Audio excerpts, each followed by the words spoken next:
प्रमाण है। और यदि हम परमेश्वर से कुछ प्राप्त करना चाहते हैं या फिर अगर हम धर्मी जीवन जीना चाहते हैं तो यह हमारे लिए बहुत जरूरी है कि हम विश्वास से हम अपना जीवन को बिताएं। और लेकिन ऐसा कौन सा विश्वास है जिसके द्वारा परमेश्वर प्रसन्न होता है? ऐसा कौन सा विश्वास है जिससे हम परमेश्वर से प्राप्त कर सकते हैं? ऐसा कौन सा विश्वास है ताकि जो हम जिस चीज की आशा कर रहे हैं उन चीजों को हम अपने जीवन में लेकर आ सकते हैं? क्योंकि विश्वास बहुत प्रकार के होते हैं, लेकिन हमें जो है बाइबल के अनुसार वाली विश्वास से जो है चलना होगा, तब जाके हम परमेश्वर को प्रसन्न कर सकते हैं। आमीन। तब जाके हम परमेश्वर से प्राप्त कर सकते हैं, तब जाके हम एक धर्मी जीवन को जी सकते हैं। हालेलुया। आइए मेरे साथ निकाल लीजिए मरकुस 11 की 23 और रोमियो 10 की 10 को। मरकुस 11 की 23 और रोमियो 10 की 10 को हम लोग देखेंगे। इस दो वचनों को हम लोग आज देखेंगे और सीखेंगे उसके वचन से। आमीन। हालेलुया। आज आप लोग बड़े ठंडे क्यों लग रहे हैं? कहीं बारिश ने आपको ठंडा तो नहीं कर दिया? सिर्फ दो ही लोग बोल रहे हैं, बाकी सब हेलो। हालेलुया। देखिए, मुझे मालूम नहीं कि आप कौन से कलीसिया से आए या कहां जाते हैं। इस कलीसिया में तो बोलना पड़ता है। हालेलुया। नहीं बोलेंगे तो टैक्स लगता है, और टैक्स कौन लगाता है? शैतान लगाता है। लेकिन हम नहीं चाहते कि शैतान हम पर टैक्स लगाए। हम चाहेंगे कि परमेश्वर अपरंपार की आशीष जो है हम पर दे, और वो आशीष तब खुलती है, तब मिलती है जब अपने मुंह को पसारते हैं, यानी कि मुंह खोलते हैं। हालेलुया। अपने बगल वाले से हिलाकर बोलिए कि आपको मुंह खोलना होगा। आपको अपने मुंह को खोल कर बोलना होगा। हालेलुया। आइए मरकुस 11 की 23 को हम लोग देखेंगे। इसमें इस प्रकार लिखा है, मैं तुमसे सच कहता हूं कि जो कोई इस पहाड़ से कहे तू उखड़ जा और समुद्र में जा पड़, और अपने मन में संदेह ना करे। यहां मन लिखा हुआ है, लेकिन वास्तव में वो हृदय है। और अपने हृदय में संदेह ना करे, वरन प्रतीति करे कि जो कहता हूं वह हो जाएगा, तो उसके लिए वही होगा। एक अंग्रेजी बाइबल के अनुसार इसमें ऐसा लिखा है, उसके लिए वही होगा जो वो कहता है। बोलिए, उसके लिए वही होगा जो वो कहता है। मेरे लिए वही होगा जो मैं कहूंगा। आमीन। आइए रोमियो 10 की 10 को हम लोग देखेंगे। लिखा है कि क्योंकि धार्मिकता के लिए मन से विश्वास, यहां फिर से मन से विश्वास आया है, लेकिन ऐसा होगा हृदय से विश्वास किया जाता है, और उद्धार के लिए मुंह से अंगीकार किया जाता है। बोलिए, धार्मिकता के लिए हृदय से विश्वास किया जाता है, और उद्धार के लिए मुंह से अंगीकार किया जाता है। यानी कि यदि हम विश्वास में चलना चाहते हैं तो नहीं, अभी नहीं, मैं जब बोलूंगा तब बोलिएगा, ठीक है? मुझे अच्छा लगा कि आपके उत्साह के लिए, लेकिन जब मैं कहूं तो आप मेरे पीछे पीछे बोलेगा।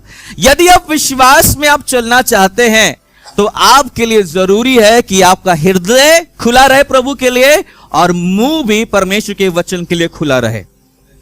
हालेलुया। यदि आप ये दोनों बंद कर देंगे तो आप परमेश्वर से कभी प्राप्त नहीं कर पाएंगे। हालेलुया। आमीन। और जब यहां पे बात कर रहे, यहां पे मैं इस विषय के ऊपर जोर देना चाहता हूं जो यीशु मसीह ने कहा कि वो है हृदय से विश्वास। यानी कि ऐसा है कि हम बहुत सारे प्रकार के विश्वास तो कर सकते हैं, लेकिन ये हृदय का ही विश्वास है जो परमेश्वर को प्रसन्न करता है। ये वो हृदय का विश्वास है जिसके द्वारा परमेश्वर को हम प्रसन्न कर सकते हैं, या ये हृदय का ही विश्वास है जिसके द्वारा हम धर्मी जीवन जी सकते हैं। हालेलुया। आमीन। और यहां पे जब हृदय से विश्वास करने के बारे में बात किया जा रहा है, तो हमारे इस दिल के विषय में बात नहीं किया जा रहा है। इस धड़कने वाले जो पंप करता है, धड़कता है, उस दिल के विषय में बात नहीं कर रहा है। इससे विश्वास करने के विषय में बात नहीं कर रहा है। क्योंकि कई बार जब बोलते हैं हृदय से विश्वास करना, तो वो लोग, कई बार ऐसा भी होता है, कोई गीत गाता है तो बोलता है कि मैं दिल से तेरी आराधना करता हूं, तो अपने हाथों को यहां रख लेता है। यहां पे रखने के विषय में नहीं कह रहा है, या हमारे इस अंग के विषय में प्रभु बात नहीं कर रहा है। अगर इस अंग से हम विश्वास करते तो हम अपने हाथ से भी विश्वास करते, हम अपनी उंगली से भी विश्वास कर लेते, हम अपने पांव से भी विश्वास कर लेते हैं, लेकिन हमारे इस अंग से विश्वास करने के बारे में प्रभु बात नहीं कर रहा है। तो वो किसके विषय में बात कर रहा है? आपको मालूम है, कई बार जब हृदय शब्द का इस्तेमाल किया जाता है तो वो उसके लिए इस्तेमाल किया जाता है या किसी चीज के जो केंद्र को बताने के लिए या किसी विषय के मुख्य बात के विषय में बताने के लिए होता है। आमीन। उदाहरण के तौर पे जैसे हम कहेंगे कि पेड़ का हृदय क्या है? उसकी जड़ें हैं। और भारत का हृदय क्या है? उसकी राजधानी यानी कि दिल्ली, यानी कि जो केंद्र बिंदु होता है उसी को हृदय कहा जाता है। उसी प्रकार हम मनुष्य का भी एक केंद्र बिंदु है, हमारा भी एक मुख्य भाग है। और उस मुख्य भाग जो है ये हृदय शारीरिक अंग नहीं परंतु हमारी आत्मा है। बोलिए, हमारी आत्मा हमारा हृदय है। अपने बगल वाले 2-3 लोगों से बोलिए, सिखाइए उनको कि आपकी आत्मा आपका हृदय है। बोलिए, आपका हृदय आपकी आत्मा है। आमीन, हालेलुया। हृदय क्या है? हृदय क्या है? हृदय क्या है? बहुत अच्छे। आइए मेरे साथ एक वचन को हम देखेंगे। पहला थिस्सलुनीकी 5:23 को हम देखेंगे। पहला थिस्सलुनीकी 5:23 को हम लोग देखेंगे। पहला थिस्सलुनीकी 5:23 इसमें लिखा है कि शांति का परमेश्वर आप ही तुम्हें पूरी रीति से पवित्र करे और तुम्हारी आत्मा, प्राण और देह हमारे प्रभु यीशु मसीह के आने के दिन तक पूरे पूरे और निर्दोष सुरक्षित रहें। यहां पे जो है 3 विषयों के बारे में बात किया जा रहा है। वह है आत्मा, प्राण और देह। बोलिए मेरे साथ, आत्मा, प्राण और देह। देखिए, मनुष्य जो है वो क्या है? वो एक आत्मा है। मैं ऐसा बोल सकता हूं कि मनुष्य जो है 3 भागों में बांटा गया है। जब मैं इस बात को कह रहा हूं कि वो 3 भागों में बांटा गया है तो इसका मतलब ये नहीं है कि वो कुछ भाग आत्मा है, कुछ भाग प्राण है और कुछ भाग जो है वो शरीर है। ऐसा नहीं है। मनुष्य क्या है? वो एक आत्मा है, उसके पास प्राण है और उसके पास वो शरीर में क्या करता है? रहता है। आमीन। मैं आपको उदाहरण के तौर पे हम आपको बताना चाहूंगा। यहां से 3 लड़के बच्चे आ जाओ, तीनों बच्चे आ जाओ। आपको दिखाएंगे तो आपको ठीक से समझ में। उस तरफ मुंह कर लो, लाइन में खड़ा हो जाओ इधर। हाँ, देखिए, हम मनुष्य क्या है? हम आत्मा है, ठीक है, और हमारे पास प्राण है और हम शरीर में रहते हैं। अब मैं थोड़ा आपको और आसानी से समझाऊंगा। जब कोई व्यक्ति मर जाता है तो हम बोलते हैं कि फलना चला गया। जब उसकी डेड बॉडी आती है तो कई बार हॉस्पिटल से जो है चेकअप करा के जो है लेकर आया जाता है तो घर में बोलते हैं, शोर मचता है कि बॉडी आ गया। उसका नाम लेके क्यों नहीं बुलाते हैं? क्योंकि वो जो फलना है वो चला गया। और वो किसके विषय में बात कर रहे हैं? उसकी आत्मा के विषय में बात कर रहे हैं। आत्मा क्या है? आपका वो असली व्यक्तित्व है, यानी कि असली आप कौन है? आपकी आत्मा है। और आपके पास क्या है? प्राण। प्राण का मतलब क्या है? वो आपका मन, यानी कि जहां से आप सोचते हैं, विचार करते हैं, तर्क वितर्क करते हैं, आपकी याददाश्त जो है वो सारे क्या होते हैं? आपके प्राण वाले हिस्से में आते हैं। और वो शरीर क्या है? वो शरीर वो घर है जिसमें आपकी आत्मा रहती है। हालेलुया। बच्चे लोग बैठ जाओ, इनके लिए ताली बजाइए। हालेलुया। तो मनुष्य क्या है? मनुष्य एक आत्मा है और उसके पास प्राण है और वो किसमें रहता है? शरीर में रहता है। बोलिए मेरे साथ ऐसे एक्शन करके, मनुष्य एक आत्मा है, उसके पास प्राण है और वो शरीर में रहता है। मनुष्य एक आत्मा है, उसके पास प्राण है और वो शरीर में रहता है। हालेलुया। आपको मालूम है यीशु मसीह ने यूहन्ना 4:24 में कहा कि परमेश्वर एक आत्मा है। और उत्पत्ति 1:26 में जब परमेश्वर ने मनुष्य की सृष्टि की तो उसने कहा कि आओ हम मनुष्य को अपने स्वरूप में और अपनी समानता में बनाएं।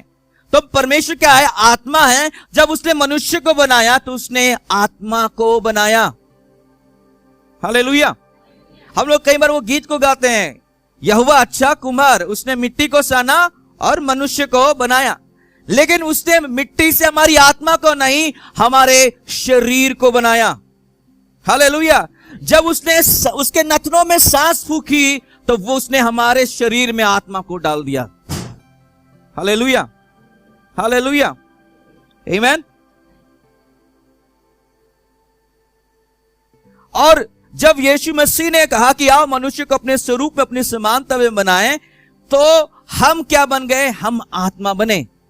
हम शरीर नहीं, हम क्या है? आत्मा है। हालेलुया। आप इस बात को अगर आप समझ जाएंगे तो आपकी आत्मिक जीवन जो है बहुत उन्नति करने पाएगी। क्योंकि ज्यादातर विश्वासी आजकल जो है वो महसूस करके या देख के चलते हैं, लेकिन विश्वास का जीवन रूप देख कर नहीं होता है। वो परमेश्वर का वचन जो कहता है उसके ऊपर प्रतीति करके वो क्या करता है? आगे बढ़ता है। हालेलुया, आमीन। आइए मेरे साथ एक और वचन को निकालेंगे ताकि ये कॉन्सेप्ट जो है, हम किसके विषय में बात कर रहे हैं?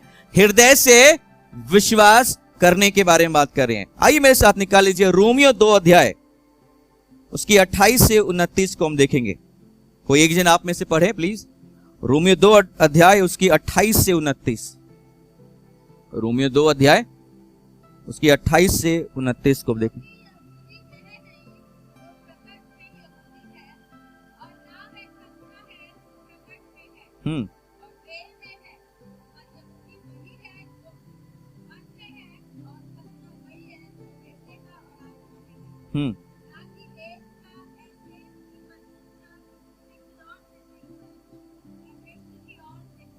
आमीन। यहां क्या लिखा है कि पर यहूदी वही है जो मन में है और खतना वही है जो हृदय और आत्मा में है। इस वचन से आप क्लियरली इस बात को समझ पाएंगे कि यहां पर जो है पौलुस इस विषय के बारे में बात कर रहा है कि हमारा जो हृदय है वो क्या है? हमारी आत्मा है। बोलिए, हमारा हृदय हमारी आत्मा है। मैं चाहता हूं कि इस कॉन्सेप्ट को आप पूरी रीति से समझ जाएं ताकि आपको आगे समस्या ना हो। हमारा हृदय क्या है? हमारी आत्मा है। और एक और बात को मैं आपको बताकर जो साबित करना चाहूंगा कि हमारा हृदय क्या है? हमारी आत्मा है। एक बार यूहन्ना रचित सुसमाचार के 3 अध्याय में आप देखेंगे कि एक बार यीशु मसीह के पास एक बहुत बड़ा यहूदी, यानी कि वो एक फरीसी था, और मैं ऐसा कहूंगा कि फरीसियों का वो अगुवा था। फरीसी वे लोग थे जो कि यीशु मसीह के दिनों में वो वचन लोगों को सिखाया करते थे और ये वचन को अच्छे रीति से जानने वाले लोग थे। लेकिन ये फरीसी लोग वो यीशु मसीह के ऊपर विश्वास बिल्कुल नहीं करते थे। और एक दिन जो है निकोदेमुस भी एक फरीसी था, लेकिन वो यीशु मसीह के कार्यों को विश्वास करता था कि ये परमेश्वर की ओर से भेजा गया है और जो भी ये काम करता है परमेश्वर की ओर से करता है। लेकिन वो लोगों के सामने इस बात को मानने के लिए तैयार नहीं था। इसलिए वो रात को वो यीशु मसीह से मिलने के लिए यार कहा कि हे गुरु, हम ये इस बात को जानते हैं कि तू जो करता है वो सब परमेश्वर की ओर से कर रहा है। लेकिन यीशु ने उसका उत्तर जो है बहुत मजेदार तरीके से दिया। उसने कहा कि जब तक कोई नए सिरे से जन्म ना ले वो परमेश्वर के राज्य में प्रवेश नहीं कर सकता। उसने फिर से कहा कि मैं तुमसे सच सच कहता हूं कि यदि तुम नए सिरे से जन्म ना लो तो परमेश्वर के राज्य को देख भी नहीं सकते। यानी कि वो कह रहा है कि स्वर्ग में राज में प्रवेश करने के लिए आपको नया जन्म लेना होगा। जब नया जन्म के बारे में बात किया जाता है बहुत लोग कंफ्यूज हो जाते हैं कि कैसे हम पैदा तो हो चुके हैं, हम फिर से कैसे पैदा होंगे। ऐसा किसी के साथ हुआ कि मां के गर्भ से निकलने के बाद आप दोबारा मां के गर्भ में घुस के फिर से निकल सकते हैं? ऐसा कर सकते हैं आप?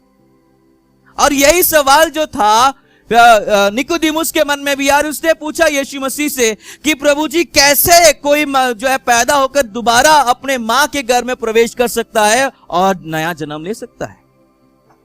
तो यीशु मसीह ने उसको उत्तर दिया, जो शरीर से जन्मा है वो शरीर है, जो आत्मा से जन्मा है वो आत्मा है। यानी कि वो कह रहा है कि हमारा जो नया जन्म होता है वो हमारी आत्मा के विषय में होता है। कह रहे थे जो शरीर से जन्मा है वो क्या है, क्या है? जो शरीर से जन्मा है वो शरीर है, जो आत्मा से जन्मा है वो आत्मा है। यानी कि यीशु मसीह हमारे आत्मा के नए जन्म के विषय में बात कर रहा हूं। मैं अभी नया जन्म के विषय में आया हूं तो मैं आप लोगों को कुछ बात बताना चाहता हूं कि आप मसीही चर्च जाने से नहीं बन सकते। आप चर्च में बैठे बैठे जो है आप मसीही नहीं बन सकते, या फिर आप मसीह परिवार में पैदा हुए इसलिए आप मसीही नहीं है, ये ऐसा नहीं है। अगर ऐसा होता तो मैं गैरेज में बैठता तो मैं बैठे बैठे मैं कार बन जाता है। अगर ऐसा होता तो मैं गौशाला में बैठा रहता और दिल्ली में जो है बैठते बैठते मैं गाय बन जाता। आजकल जो है शेरों की जो है तादाद जो है मतलब जो कम होते जा रहे हैं। ऐसा होता तो मैं जू में बैठता और मैं भी शेर बन जाता। ऐसा नहीं होता। ठीक उसी प्रकार यदि अगर आप जो है मैं ऐसा कहूंगा कि गाय तब तक गाय नहीं बनती जब वो गाय के पेट से जन्म नहीं लेती है। ये बात सही है। उसी प्रकार जो है कि हम परमेश्वर के परिवार में तब तक पैदा नहीं होते जब तक उससे जन्म नहीं लेते। हम उससे कैसे जन्म लेते हैं? जब हम यीशु मसीह पर विश्वास करते हैं और अपना जीवन समर्पित कर देते हैं, उसी दिन हमारी आत्मा का नया जन्म हो जाता है और उस समय हम एक नई सृष्टि बन जाते हैं।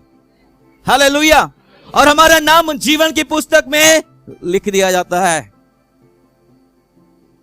कलीसिया में मेंबरशिप लेने से या फिर नाम लिखाने से आपका नाम जो स्वर्ग में नहीं लिखा जाएगा।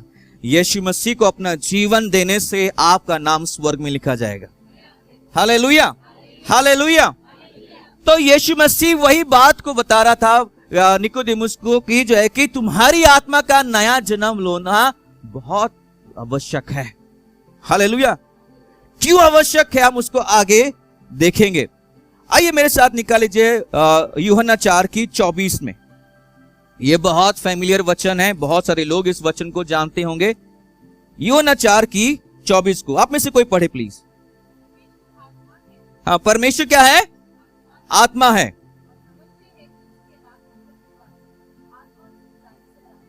हाँ, और परमेश्वर आत्मा है और अवश्य है कि उसकी आराधना करने वाले आत्मा और सच्चाई से करें। बोलिए कैसे करना आराधना? आत्मा और सच्चाई से। यानी कि हम आत्मा से परमेश्वर को संपर्क कर सकते हैं। हम अपने शरीर से परमेश्वर तक पहुंच नहीं सकते।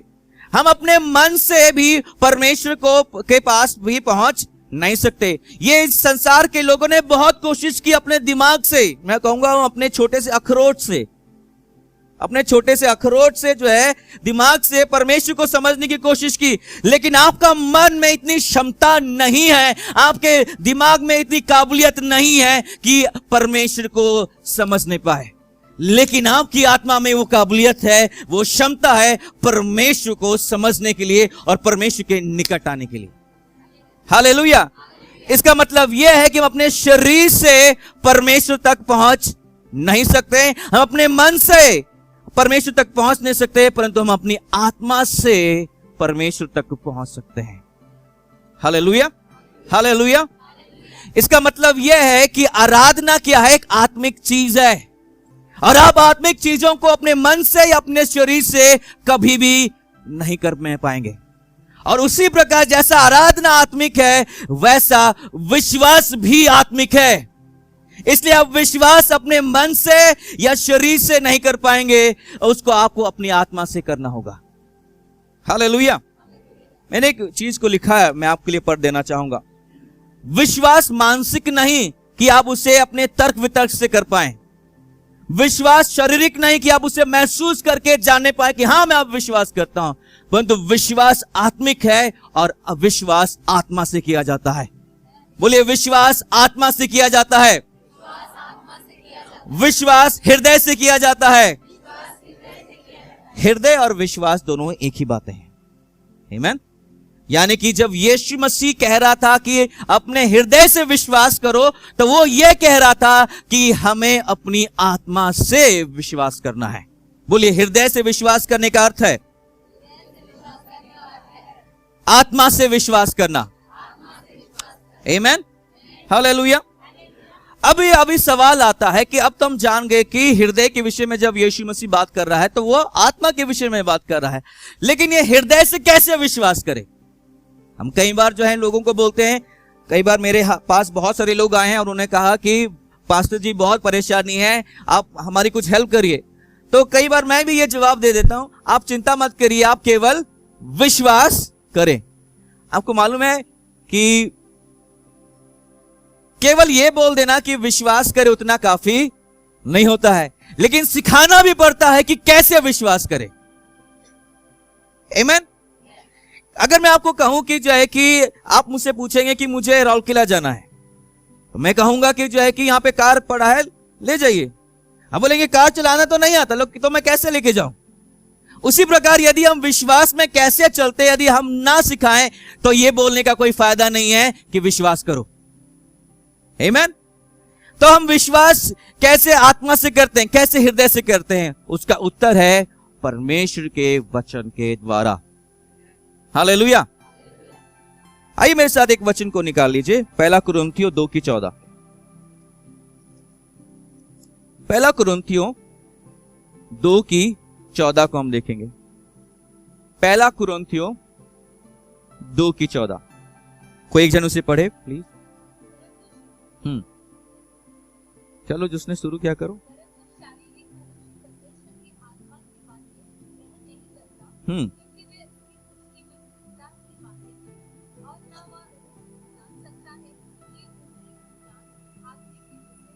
आमेन, हालेलुया।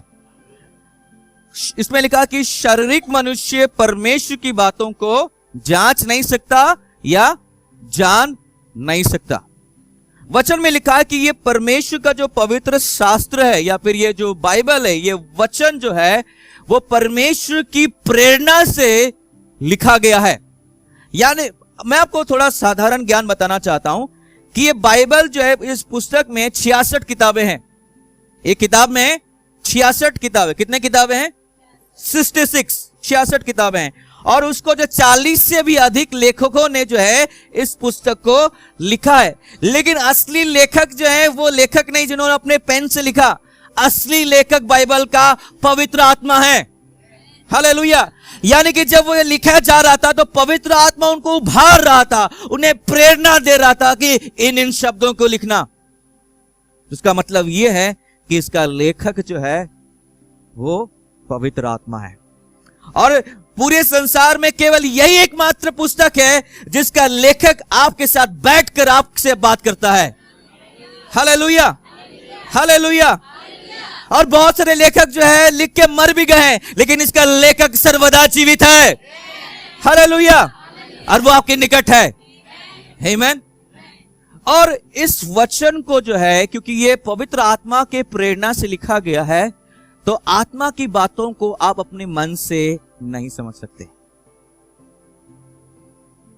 उदाहरण मैं आपको बताना चाहूंगा कि कई बार आपने बाइबल पढ़ा होगा और कई बार कुछ वचनों को आपने हजारों बार या फिर 100 सैकड़ों बार भी पढ़ा होगा, लेकिन आपने कभी उसका असली मकसद, असली मीनिंग को नहीं समझा होगा। लेकिन अचानक एक दिन पढ़ते पढ़ते जो है आपको ऐसा लगा कि किसने आपकी बत्ती जला दी। ऐसा कभी हुआ है आपके साथ? वचन पढ़ते पढ़ते जो आपको लगा अरे वचन ऐसा बोलता है। जब आपको ऐसा लगा कि अरे वचन ऐसा बोलता है, मैंने तो कभी देखा नहीं था, ये कहां था, मैंने कितनी बार बाइबल को पढ़ा है लेकिन इस सत्य को कभी देखा नहीं, उसी समय होता है जब आप अपनी आत्मा से समझ जाते हैं। हालेलुया। और ये परमेश्वर ही है होता है जो आपको जो है आपकी बुद्धि को खोलता है, आपकी आत्मिका को खोलता है, जिसके द्वारा आप क्या होते हैं, देखने पाते हैं। और इसलिए हमारे लिए बहुत जरूरी है कि जब हम बाइबल पढ़ते हैं तो हम परमेश्वर की आत्मा के ऊपर हमेशा निर्भर रहें, क्योंकि हम अपने दिमाग से उसे कभी भी समझ नहीं सकते। इसलिए आज भी बाइबल बहुत लोगों के लिए जो बोरिंग है। नींद की गोली से भी बढ़िया काम देता है बाइबल। बाइबल खोलते ही जो है नींद आ जाती है, लेकिन मोबाइल चलाते चलाते 3 बज जाएगा लेकिन तब भी आंख नहीं झपकती है। सही बात है ना? क्यों? क्योंकि हम जो है शरीर से बाइबल पढ़ने की कोशिश करते हैं। बाइबल में जो है सबसे मेरा फेवरेट जो है किताब कौन से पता है? लाइव्य व्यवस्था। पढ़े हैं कभी? उसमें बहुत सारे विधि नियमों के विषय में बताया गया है कि इस प्रकार वध करना, इस प्रकार बलिदान करना, इस प्रकार फलाना बलिदान को चढ़ाना। लेकिन आप यदि आप ध्यान से पढ़ेंगे, पवित्र आत्मा की ओर से पढ़ेंगे, हर एक बलिदान में आप यीशु मसीह को देखेंगे। हालेलुया। मैं इस प्रकार आपको बोलूंगा कि यदि आप हर चैप्टर में, हर पेज में आप यीशु मसीह के बारे में हम देखने पा रहे हैं, तो आप जो है अपनी आत्मा से बाइबल पढ़ रहे हैं। हालेलुया। यदि नहीं देख रहे हैं, यूं ही ऐसे ऐसे पढ़ते जा रहे हैं, तो आप सिर्फ जो है इसको भर रहे हैं। दिमाग भरने से जो है आपको परमेश्वर की बातें कभी भी समझ में नहीं आएगी। हालेलुया। और मैं फिर आपके अंदर यह भी सवाल आता होगा कि क्यों जो है हम आत्मा से विश्वास करते हैं, क्यों हम जो है हृदय से विश्वास करते हैं, मन से क्यों नहीं विश्वास करते? क्योंकि आपका मन वचन को नहीं समझ पाता, और परंतु आपकी आत्मा जो है वचन को जो है उसके पूरा जो है झपट लेती है।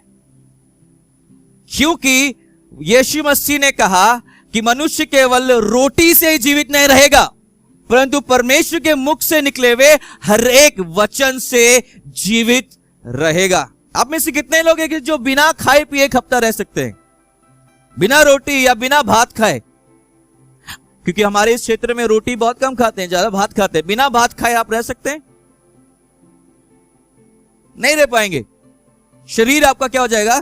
कमजोर हो जाएगा। आपने कभी जो है बहुत दिन भर मेहनत करने के बाद जब कभी घर आते हैं, तुरंत अब भात दाल भी देखते हैं, आलू भोजा भी देखते हैं, तो अब तुरंत जो है झपट लेते हैं, मानो कि ये चिकन बिरयानी किसी ने आपके लिए पेश कर दिया है। वैसे ही जो है यीशु मसीह जो है तुलना कर रहा है कि जैसे मनुष्य के पेट के लिए रोटी है, खाना है, भोजन है, वैसे ही हमारी आत्मा के लिए परमेश्वर का वचन जो है वो भोजन है। हालेलुया। और जितना हम वचन सुनते हैं, वचन कहता है कि रोमियो 10:17 में कि विश्वास सुनने से और मसीह के वचन को सुनने से आता है। कैसे आता है विश्वास? क्या सुनने से? पड़ोसी की बातों को सुनने से, न्यूज सुनने से, टीवी सुनने से, बिग बॉस को देखने से। मुझे हैरानी होती कैसे मसीह लोग जो है बिग बॉस देखते हैं। जिन्हें नहीं मालूम बिग बॉस क्या है, कोई बात नहीं, आप अच्छे कैटेगरी में हैं, जानने की भी जरूरत नहीं है आपको। हालेलुया, आमीन। वचन क्या है? वो हमारी आत्मिक भोजन है, और हमारी आत्मा जो है विश्वास और आश्वासन से परिपूर्ण हो जाती है जब हम वचन पर मनन करते हैं। आमीन। वचन हमारे आत्मा और विश्वास का क्या है? भोजन है। और परमेश्वर का वचन वो भोजन है जो हमारे आत्मा को मजबूत बनाता है। जितना वचन आपके अंदर है होगा, उतना ज्यादा आप जो है हृदय से विश्वास करने लगेंगे, यानी कि अपने आत्मा से विश्वास करने लगेंगे। क्योंकि जो शारीरिक मनुष्य होता है, हमने अभी बात किया ना कि शारीरिक मनुष्य परमेश्वर की आत्मा की बातों को ग्रहण नहीं कर सकता, उसके लिए इम्पॉसिबल है। क्योंकि शारीरिक मनुष्य जो है वो पहले देखेगा, महसूस करेगा, सूंघेगा, तब जाके वो क्या करेगा? विश्वास करेगा कि हां ऐसा है, यह ठीक है। और जो शारीरिक मनुष्य होता है वो तर्क वितर्क करने वाला भी होता है। वो पहले जांचेगा, टेस्ट करेगा, और जब उसको लगेगा कि हाँ ऐसा ठीक है, तब वो क्या करता है? कदम बढ़ाता है। आप लॉजिक से विश्वास में नहीं चलने पाएंगे। आप तर्क वितर्क लगा के परमेश्वर, मैं ऐसा कहूंगा, आप किंतु परंतु करके परमेश्वर के पर विश्वास नहीं कर सकते। किंतु परंतु करना ही जो है तर्क लगाना होता है। आप किंतु परंतु करके परमेश्वर के वचन पर विश्वास नहीं कर सकते। और शारीरिक मनुष्य क्या है? वो ही है, वो देखेगा, महसूस करेगा, तब जाके वो क्या करेगा? विश्वास करेगा। परंतु आत्मा या हृदय वो जो है सुनने, देखने या महसूस करने के विपरीत जो वचन में लिखा है उसके ऊपर विश्वास करता है। यानी कि हृदय से विश्वास करना का अर्थ है जो वचन में लिखा गया है उसी पर विश्वास करना। हालेलुया। आप वो नहीं जो आपकी हालात आपके बारे में बात कर रही है, आप वो नहीं जो आपके पड़ोसी आपके विषय में बोल रहे हैं, या आप वो नहीं जो आपके अतीत जो है आपने अपने अतीत में जो किया वो आपकी पहचान नहीं है। आपकी असली पहचान वो है जो वचन में लिखा गया है। हालेलुया। वचन कहता है कि आप धर्मी बनाए गए हैं तो आप धर्मी हैं, आप पापी नहीं हैं। बंद करें ऐसा प्रार्थना करना कि मुझ पापी की प्रार्थना सुन ले प्रभु जी। हम तो धूल है, हम तो मिट्टी हैं। आप धूल और मिट्टी नहीं, आप परमेश्वर की आंखों की पुतली हैं। Hallelujah, hallelujah. आपके नाम को परमेश्वर ने जीवन की पुस्तक में लिख लिया है। हालेलुया। आपका अंत नरक में नहीं स्वर्ग में होने वाला है। Praise the Lord. और आप चंगे किए गए हैं। न्यूज में कोरोना वायरस के बातों को सुनकर डरे मत। आप के ऊपर लहू लगाया गया है और लहू को देखकर कोरोना वायरस डाइवर्ट होके चली जाती है, बाईपास होके चली जाती है। हालेलुया। अपने बगल वाले को हाथ लगा के बोलिए, आप पर लहू लगाया गया है। आप यीशु के लहू से ढके गए हैं, शुद्ध किए गए हैं। कोई बीमारी, कोई परेशानी, कोई चिंता, कोई दुष्ट आत्मा आपके निकट नहीं आ सकता। हालेलुया। माता पिता जो यहां पर है, मैं आप लोगों से बोलना चाहता हूं, अपने बच्चों को मूर्ख और गधा कहना बंद कर दें, क्योंकि उनके अंदर परमेश्वर की बुद्धि है। हालेलुया। वो बुद्धिमान बनाए गए हैं। वो पूंछ नहीं, वो सिर है। वो पीछे नहीं, वो आगे हैं। मुझे अच्छा लगता है जो वचन कहता है कि हम पूंछ नहीं, हम सिर हैं। आपको मालूम है पूंछ काट देने से भी जो है कुत्ता जिंदा रहता है, लेकिन सिर काटने से जो है कुत्ता जिंदा रहेगा। उसी प्रकार परमेश्वर में इतना महत्वपूर्ण बनाना चाहता है हमारे समाज में कि हमारे बिना ये समाज चलने भी ना पाए। इसलिए उसने कहा कि हम जगत की ज्योति हैं, हम इस पृथ्वी के नमक हैं, हमारे बिना ये नहीं चलता। Hallelujah, hallelujah, hallelujah. बोले जो वचन कहता है वही मैं हूं। वचन जो कहता है कि ये मेरे पास है तो वो मेरे पास है। वचन जो मुझे करने को कहता है उससे मैं कर सकता हूं। आमीन, हालेलुया। आइए मेरे साथ एक और वचन को निकालें, नीति वचन 3 की 5 से 7 प्लीज। नीति वचन 3 की 5 से 7। Praise the Lord. Thank you, Lord Jesus.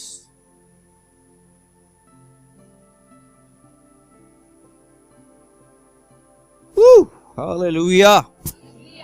हम कह रहे हैं कि ब्रदर आप आनंदित क्यों हैं? ये वचन में लिखा है कि मैं तेरे वचन के कारण ऐसा हर्षित होता हूं कि मानो कि मैंने बड़ी लूट को पा लिया है, यानी कि बड़े खजाने को मैंने पा लिया है। Hallelujah, hallelujah. जगह नहीं है, नहीं तो मैं यहां से दौड़ कर 2-3 बार आ जाता।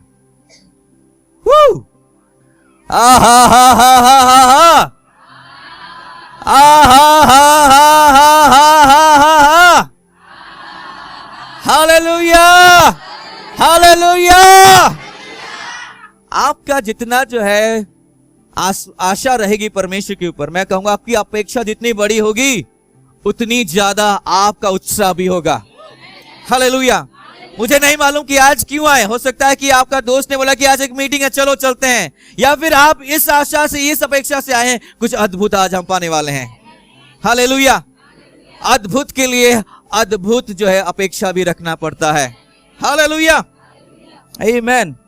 नीति वचन 3 की 5 से 7, इसमें लिखा है कि तू अपनी समझ का सहारा ना लेना, वरन संपूर्ण हृदय से, मन लिखा है लेकिन हृदय है, अब संपूर्ण हृदय से यहोवा पर भरोसा रखना, उसी को, किसको? उसी को स्मरण करके सब काम करना, तब वह तेरे लिए सीधा। कितना हम परमेश्वर के पीछे नहीं चलने के बाद कितना एक ही जगह में गोल गोल घूमते रहते हैं। अभी तक तो जो मुझे यहां से वहां तक पहुंच जाना चाहिए था, लेकिन अभी भी उसी जगह में मैं घूम रहा हूं। अभी भी मेरे को चंगाई चाहिए, अभी भी मुझे जो आशीष चाहिए, लेकिन अभी ऐसा होना चाहिए कि मेरे द्वारा लोग चंगे हो जा रहे चाहिए थे, अभी मेरे द्वारा लोग आशीष पाने चाहिए थे, लेकिन अभी भी हम उसी स्थान में हैं। क्यों? अभी भी हम एक ही जगह में घूम रहे हैं। लेकिन ये कह रहा है कि उसी को स्मरण करके सब काम करना, तब वह तेरे लिए सीधा मार्ग निकालेगा। अपनी दृष्टि में बुद्धिमान, बोले अपने बगल वाले को, बुद्धिमान मत समझना अपने आप को। एक डायलॉग बोलते हैं ना, ज्यादातर अपने आप को ज्यादा बुद्धिमान समझता है। पीछे शैरोन बैठा है, उसका डायलॉग यही है। परंतु क्या लिखा है कि यहोवा का भय मानना और बुराई से अलग रहना। लेकिन आपको मालूम है, ये वचन में जैसा लिखा है ठीक हम उसके विपरीत करते हैं, उसका उल्टा करते हैं। इसमें लिखा कि अपनी समझ का सहारा ना लेना, लेकिन हम क्या करते हैं? अपनी समझ का संपूर्ण रीति से भरोसा रखना। और क्या करते हैं कि अपने हृदय पर बिल्कुल भी उसका सहारा, हमेशा कोशिश करते हैं अपने दिमाग से, अपना दिमाग लगाने के लिए, अपनी समझ, अपनी प्लानिंग लगाने की कोशिश करते हैं। पिछले बार जब फास्टिंग प्रेयर था तो हमने लास्ट सेशन में कहा था कि परमेश्वर की योजना में चलने के पीछे जो सबसे बड़ा शत्रु आपका जो है वो आप खुद हैं। क्योंकि हम अपनी बुद्धि और अपनी कल्पनाएं और अपनी योजना लगाते हैं और परमेश्वर की योजना से हम क्या हो जाते हैं? दूर हो जाते हैं। मैं आपको मालूम है, जो ज्यादा बुद्धिमान होते हैं या विशेष रूप से जो ज्यादा पढ़े लिखे होते हैं, उनके लिए विश्वास करना बहुत मुश्किल हो जाता है। ये बात मानते हैं? मेरे एक रिश्तेदार है जो कि डॉक्टर है, मैं उनसे एक बार चंगाई के बारे में बात कर रहा था कि परमेश्वर अद्भुत रीति से चंगा करता है। कैंसर गायब हुए हैं, पैरालिटिक जो है चलने पाए हैं, मिस कैरेज जिसको होता था उनके जो है बच्चे पैदा हुए हैं परमेश्वर के सामर्थ से। तो उस रिश्तेदार ने कहा कि हाँ मैं तो जानती हूं ऐसा लिखा है, लेकिन मैं डॉक्टरी पेशे में हूं और मैं रोज जो ऑपरेशन थिएटर में देखती हूँ कि कैसे हम जो सर्जरी करते हैं, कैसे दवाई देने के द्वारा लोग ठीक होते हैं। तो ये मेरे लिए बहुत मुश्किल हो जाता है इस बात पर विश्वास करना कि परमेश्वर चमत्कार कर सकता है।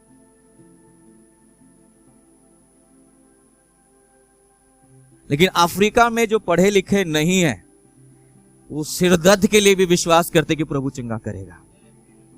इसलिए अफ्रीका जो है देश में जो है वहां पे अद्भुत चमत्कार होते हैं। वहां पे जो है पांव छोटे बड़े जो होते हैं वो भी सीधे हो जा रहे हैं, जिनकी आंख है नहीं वो भी आ जा रही है, और जिनका जो है कि मैंने एक टेस्टिमनी देखा था, किसी का मांस जो है वो था ही नहीं, वो मांस आ गया। अब मुझे बताओ कि जो है चमत्कार होते हैं कि नहीं होते हैं? आप अपना जो है पढ़ाई लिखाई पकड़े रहो, मैं अपना जो चमत्कार पकड़े रहूंगा।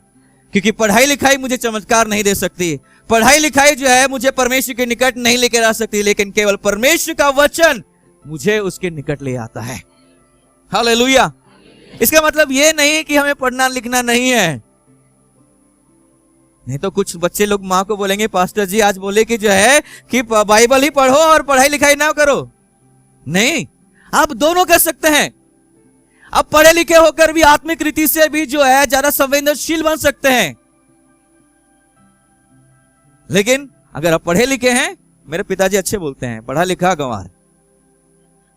हमें आत्मिक बातों में भी पढ़ा लिखा गंवार नहीं बनना है, आत्मिक बातों में ज्यादा बुद्धिमान बनना है। अगर हम आत्मिक बातों में बुद्धिमान रहेंगे, हम पढ़ाई लिखाई में भी आगे बढ़ेंगे, हम नौकरी में भी जो है हम अव्वल आएंगे। Praise the Lord. क्योंकि हम अपनी समझ का सहारा नहीं लेंगे, हम संपूर्ण हृदय से यहोवा परमेश्वर पर भरोसा रखेंगे। आमीन। आपको मालूम है ज्यादातर जो है विश्वास में चलने के लिए हमारा सबसे पहले शरीर जो है मना करता है, उसके बाद हमारा मन। मेरे साथ एक और वचन को निकाल लीजिए, मैं आपको एक कुछ समझाना सिखाना चाहता हूं। 2 कुरिन्थियों 10 की 4 से लेकर 5। 2 कुरिन्थियों 10 की 4 से 5।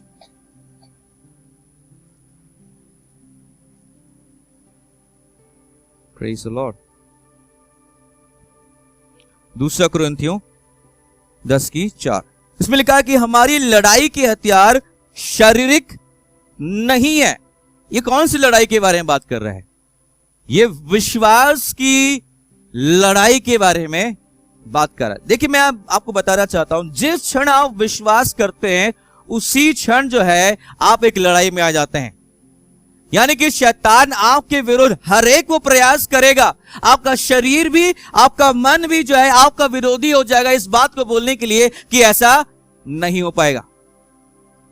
तो वो कह रहा है कि हमारे जो लड़ाई के हथियार जो है वो शारीरिक नहीं है, यानी कि हम इस विश्वास की लड़ाई को गोली बंदूक के तलवार से नहीं लड़ते हैं। आत्मिक लड़ाई आप जो है तलवार से नहीं लड़ सकते, लेकिन कैसे लड़ते हैं? पर लिखा है कि पर गढ़ों को ढा देने के लिए परमेश्वर के द्वारा सामर्थी है। हमारे हथियार क्या है? परमेश्वर के द्वारा सामर्थी है, वो गढ़ों को ढा देने के लिए। ये गढ़ क्या है? वो गढ़ हम आगे देखेंगे 5वें आयत को। इसलिए हम कल्पनाओं का और हर एक ऊंची बात का जो परमेश्वर की पहचान के विरुद्ध उठती है खंडन करते हैं और हर भावना के को कैद करके मसीह का आज्ञाकारी बना देते हैं। 5वीं आयत में मैं 3 चीजों को मैं बताना चाहूंगा। कल्पनाओं, देख रहे हैं आपके बाइबल में लिखा है कल्पनाएं, ऊंची बात और भावना।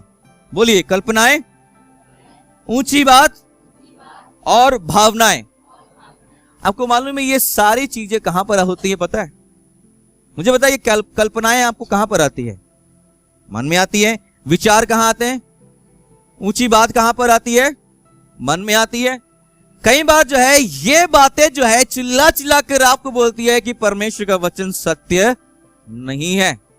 तो वचन कह रहा है कि उन विचारों को क्या कर लो?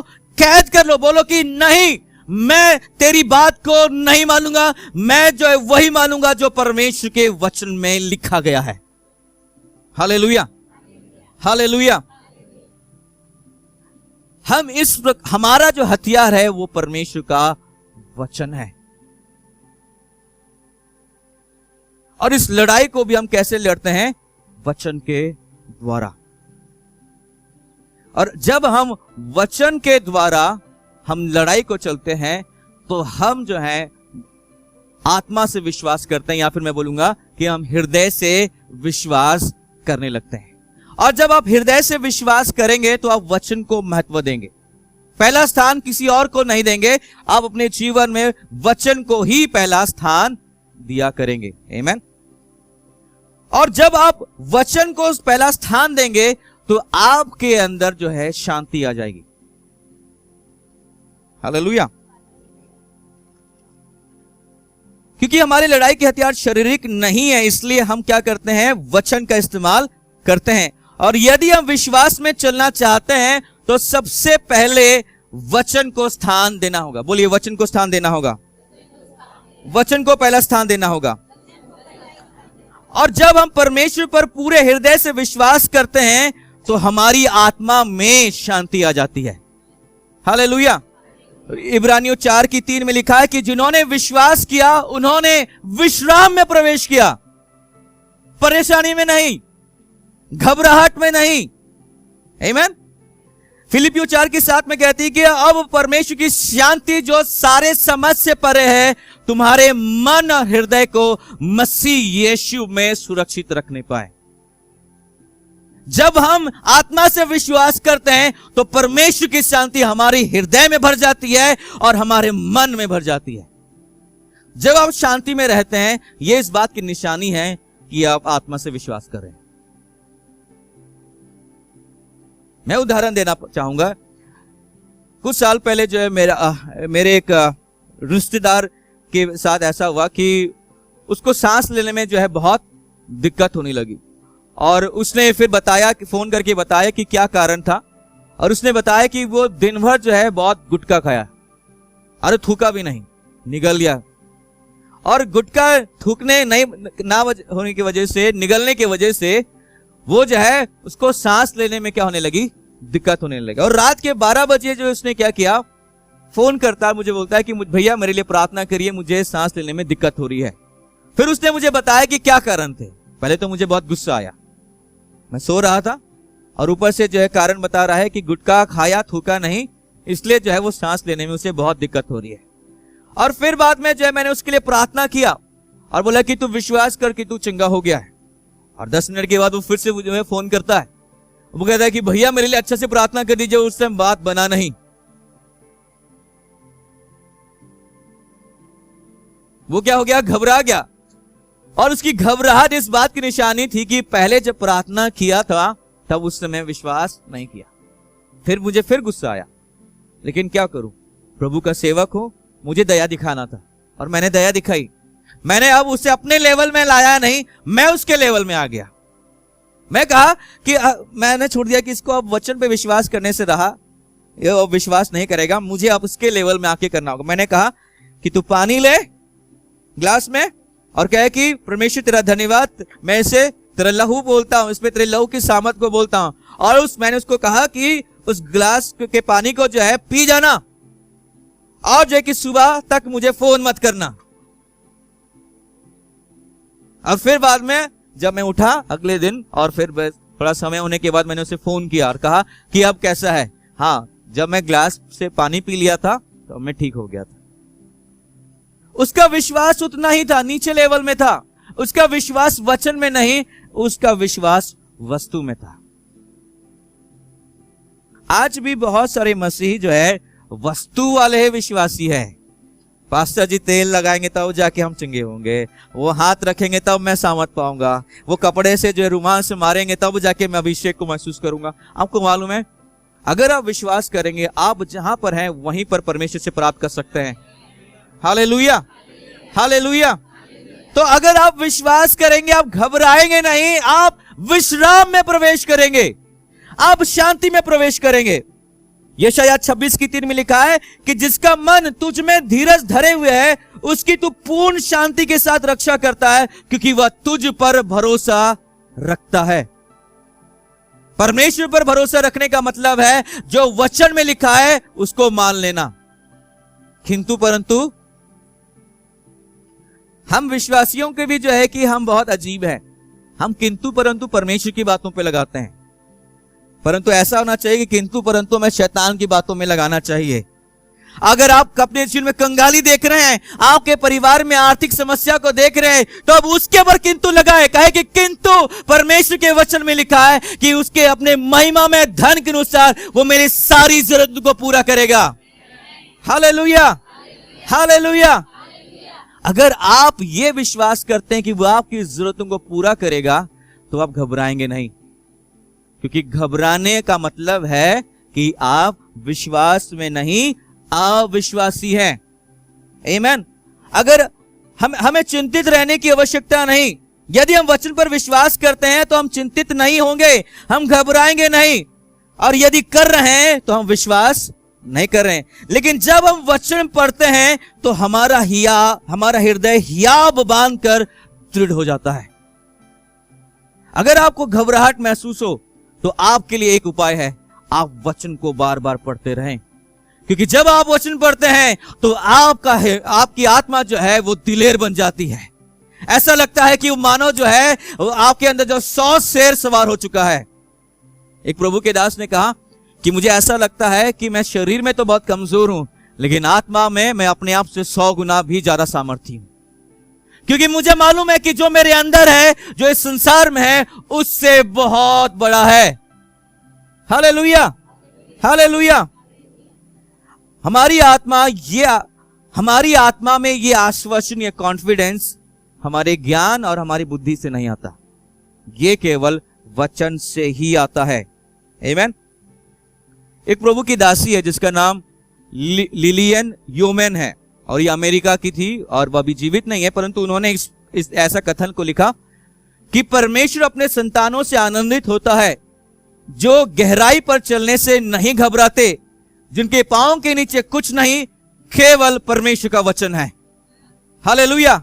वो जो है असंभव के ऊपर भी जो है कदम रखने से डरते नहीं, क्योंकि मुझे मालूम है कि मैं परमेश्वर के वचन पर खड़ा हूं।